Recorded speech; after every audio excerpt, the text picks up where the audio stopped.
سلام عرض کردم خدمت همگی. من اینجان موسیانی هستم. اسمم کشاورزیه و من تو مدرسه چه که اونجا سرقرم میکنیم، چه میکنیم و اینجوری داریم که آموزش میبینیم. من برای اینکه الان بگم که مثلا من رشته کشاورزی اومدم توی باغ و از یه درخت انگی دارم فیلم برداری میکنم. مثلا این درخت انگی رو بچه ها نگاه کن. این درخت انگی الان فصل پاییزه و برگاش داره زرد میشه.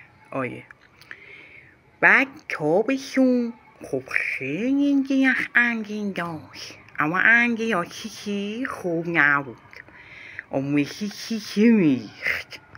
ولی الان مثلا تو پاییز این انگیه، مثلا هر از گاهی یه دوستی که انگی مثلا داده، مثلا الان اینجا این نگاه کن.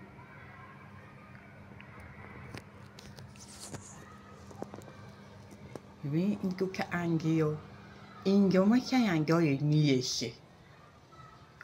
متوجهین؟ داره میرسه. خب وقتی هم میرسه خیلی هم خوشمزه و خوش طعم هست. مثلا اون یکی هم همینجا، ببین این همینجا انگی داره و خوشمزه. خلاصه بچه‌ها، من دارم تو رشته کشاورزی درس میخونم. بعدشو اگه کسی واقع داره یا مثلا میخواد یه چیزی رو بکاره به من بگه که براش بکشم.